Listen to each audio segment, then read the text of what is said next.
हमारे वृंदावन का नियम है कि वसंत पंचमी से ठाकुर जी के गर्म वस्त्र धीरे धीरे कम किए जाते हैं। सबसे पहले ठाकुर जी के मोजे उतारे जाते हैं।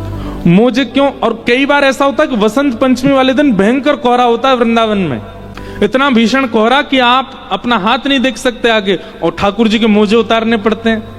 तो एक बार मैंने हमारे ब्रज के एक रसिक थे, उनसे कहा कि ठाकुर जी के मोजे क्यों उतार रहे हैं? इतनी तो ठंड पड़ रही है, बाहर गलन हो रही है, इतनी शीतलता हो रही है, ठाकुर जी के मोजे क्यों उतारते हैं वसंत पंचमी को?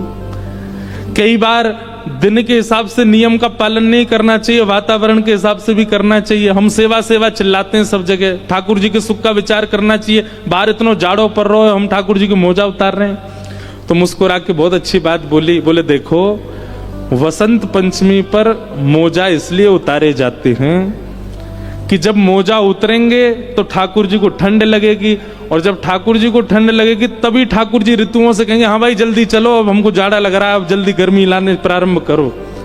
ठाकुर जी को मोजे पहना के रखेंगे तो ठाकुर जी कहेंगे बढ़िया है, क्या हमको सर्दी तो लग नहीं रही, बढ़िया जाड़ा ही रहने दो। इसलिए वसंत पंचमी पर मोजे उतारे जाते हैं ताकि ठाकुर जी ही ऋतुओं को आज्ञा करें कि अब बढ़ो आगे, अब ग्रीष्म आने दो। पहला बात। अब ये तो थी सामाजिक स्तर की बात, सबको बताने वाली बात, पर एक गोपनीय रहस्य भी है, बता दें। हमारे वृंदावन में वसंत पंचमी से होली प्रारंभ हो जाती, कल से रंग प्रारंभ हो जाएगा, 40 दिन तक होली चलेगी वृंदावन में। कल पहला गुलाल लगेगा ठाकुर जी को। अंतरंग बात यह है कि ठाकुर जी वृंदावन में पादुका नहीं पहनते, और प्रतिदिन ठाकुर जी एक एक गोपी के यहां जाते हैं उसकी सेवा को, उसके प्रेम को स्वीकार करने के लिए। तो ठाकुर जी पादुका नहीं पहनते हैं, तो ब्रज की लीला में ब्रज की जितनी भी गोपियां श्री राधा रानी हैं, वो ठाकुर जी के चरण चिन्ह देख लेती हैं कि आज ठाकुर जी कहां गए, और पीछे पीछे चरण चिन्हों के पीछे पीछे चलते चलते उस गोपी के यहां पहुंच जाते हैं जिसके यहां ठाकुर जी बैठे होते हैं। और वहां जाकर के सब सखियां खड़ी हो जाती, अच्छा तो आज यहां पे आनंद हो रहा है। फिर ठाकुर जी बड़े संकोच में आ जाते हैं। लेकिन जैसे ही सर्दी आती है ना, सर्दी में ठाकुर जी पहन लेते हैं मोजा। मोजा पहनते ही ठाकुर जी के चरण चिन्ह नहीं दिखते, सब गोपियां ढूंढती रह जाती हैं, ठाकुर जी मिलते ही नहीं है, कहां चले गए। तो जैसे ही होली आती है तो किशोरी जी चरण से मोजा उतरवाती हैं, बोले अब तो होली आ गई,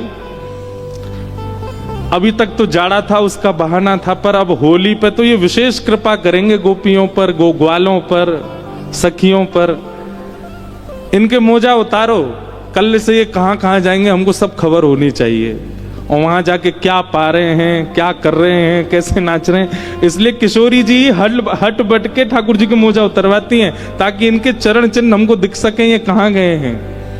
ये हमारे निवृत्त निकुंज की लीला है। देखो वृंदावन कुंज निकुंज निवृत्त निकुंज, कुंज सबको बताया जाता है, निकुंज प्रेमियों को बताया जाता है, और निवृत्त निकुंज केवल रसिकों को बताया जाता है। अब हमने यहां निवृत्त निकुंज बता दिया, उन्हीं को ही समझ में आया होगा जो रसिक होंगे।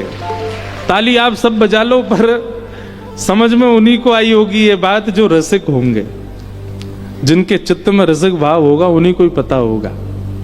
इसलिए ठाकुर जी को मोजे उतरते हैं। अब ये मोजा उतरना, मोजा पहनाना, अब संसारी लोगों को लगेगा ये क्या पागलपना है, ठाकुर जी को मोजा पहना रहे हैं, ठाकुर जी को मोजा उतार रहे हैं। पूजा वालों के लिए ये कुछ भी हो सकता है, पर भक्ति वालों के लिए ये सेवा है, और सेवा की प्रधानता है।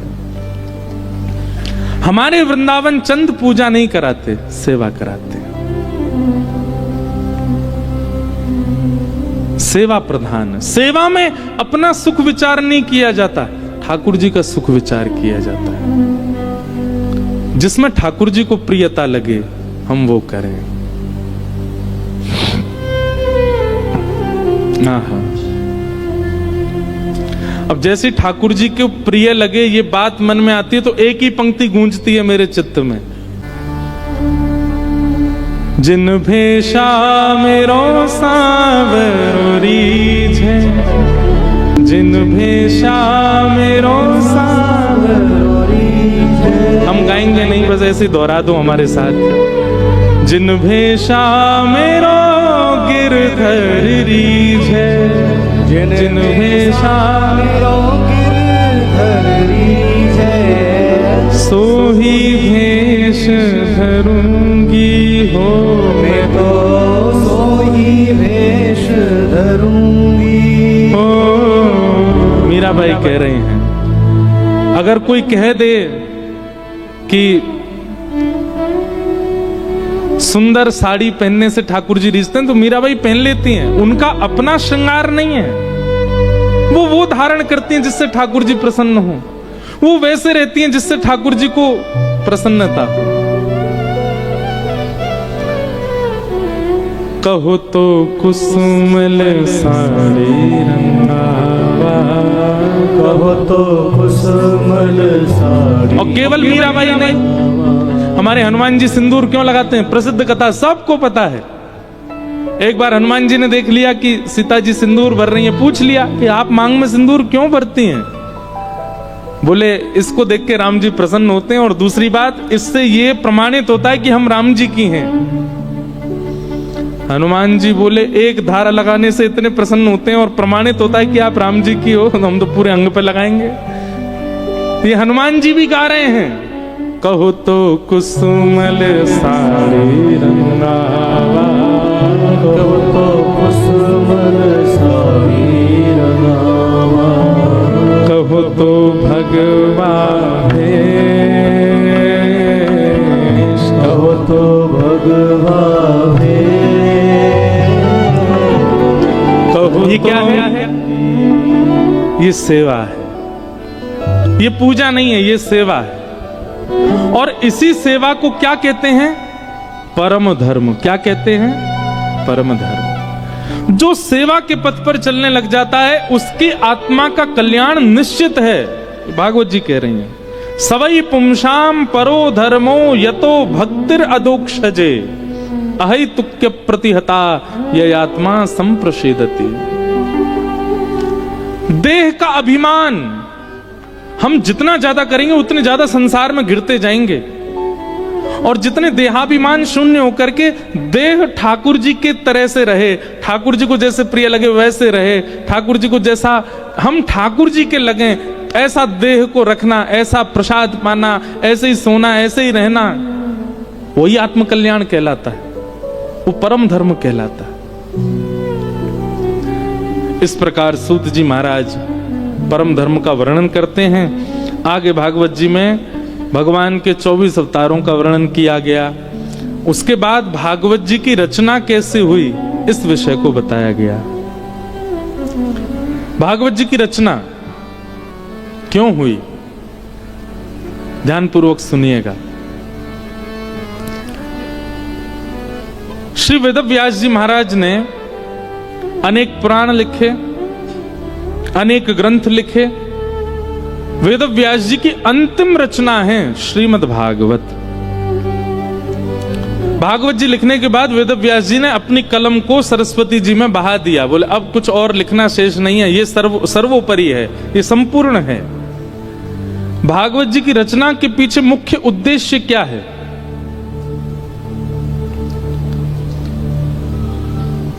चार पुरुषार्थ हैं बंधुओं, जिन चारों में हम पूरे दिन लगे रहते हैं।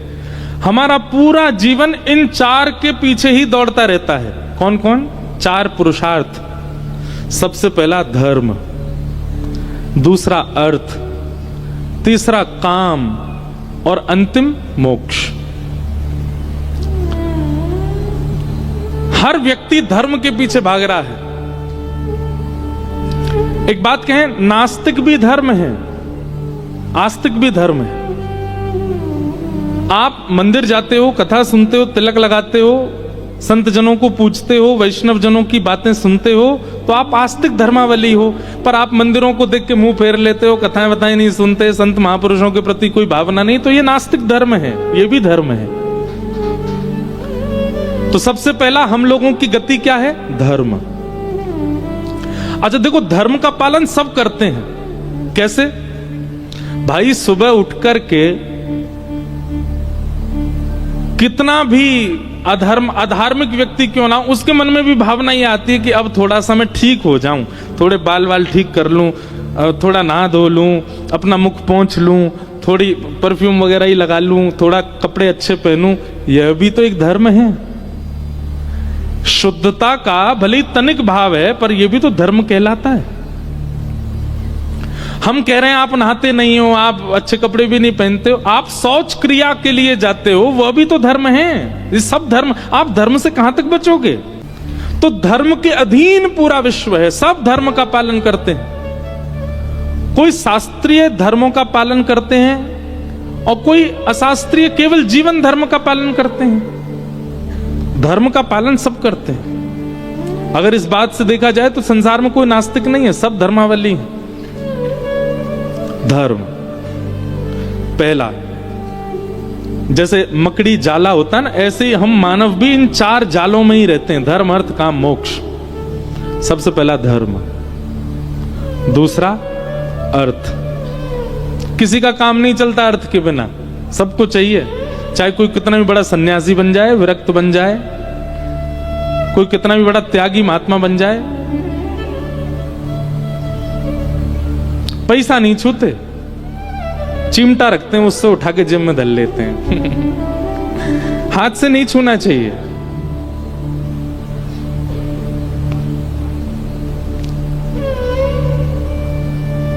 सबका काम चलता है, अर्थ सबको चाहिए। अच्छा, हम कहेंगे कि आप धन नहीं छूते, धन से आपका कोई अन्न भी नहीं लेते क्या? अन्न भी अर्थ में आ जाता है, क्योंकि अन्न का निर्माण अर्थ से ही होता है।